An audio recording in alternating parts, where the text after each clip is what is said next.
I remember when that thing was called a Nagra, Oh, and it cost $5,000. What the hell? it's 250 at Jesus, most. you guys are killing me here, man.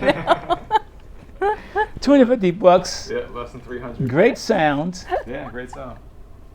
God, this is what I'm talking about. Yeah, absolutely. So this professor, and you don't have to name the school, it'd be best not to, but this professor was giving advice to students, and you noticed that advice was either already obsolete or would be obsolete by the time most of them paid off their student loans. No, by the time they graduated. By the time they graduated. And what they learned from the school would be obsolete, and they would not be able to pay off the student loan with what they learned. This is very upsetting. When you went back to film school, because you said in prior press you weren't able to book roles for a while, or you had hit a dip, and so you decided to take matters into your own hands and become a filmmaker. What things did you retain from that time? Was it AFI that you went to? Yes. Okay. And what were myths? So what was extremely helpful that you still remember today, that you still use, whether it's just people skills or giving feedback to an actor? And what were myths? The American Film Institute was a great learning place. A great man who's partly responsible for me being in this industry is named Tony Villani, and he was the head of the American Film Institute at the time. And Tony was a no-nonsense person. At that time, it was a cutting process. You paid your money, and you were not guaranteed to finish the 2 years, because every quarter in the basement of the school, there was a sheet of paper. If your name was not on it, you were dismissed. And they were preparing you for the reality of this industry, of the rejection, and how no matter how good you thought you were, you had to keep kicking your game up. And so what it gave me is, no matter what anybody else says about my work, and I see it in the theater, I know it could be better. And I'm always thinking about, man, I wish I had one more day or one more take with that actor or whatever it is. I could have done it better. So they gave you a realistic understanding of the industry and prepared you for it pretty well. I think what every school does, it sends you out there with hopes and dreams. It tells you that it's not going to be easy, but they really don't tell you how hard it's really going to be. Because I think they don't want to discourage you because it's like, it's a beast. I mean, not only for black people, anybody. I mean, it's like, why are we doing it?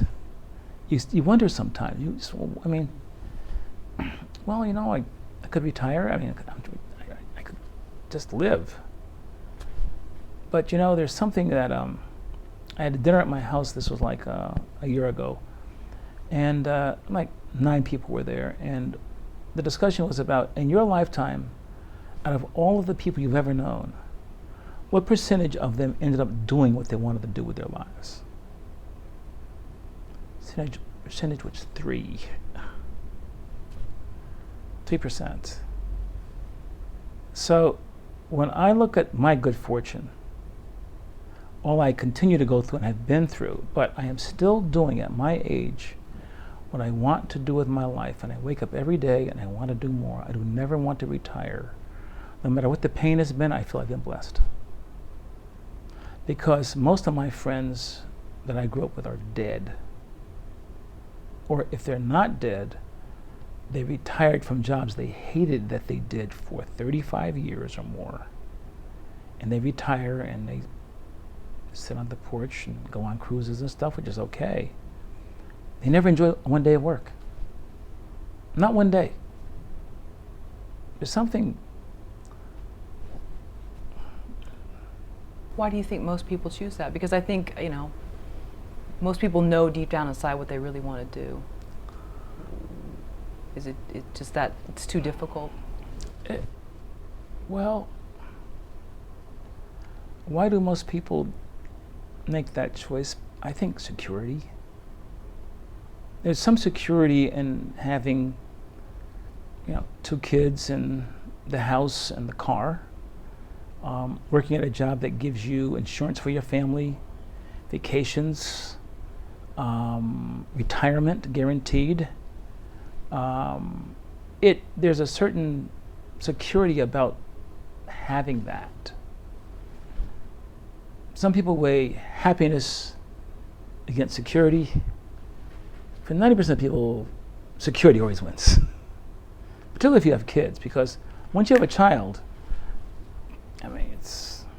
your life is secondary to the needs of what you've created in this world. But there's another side to it, in that if you wake up every morning and you don't have security, but you love waking up,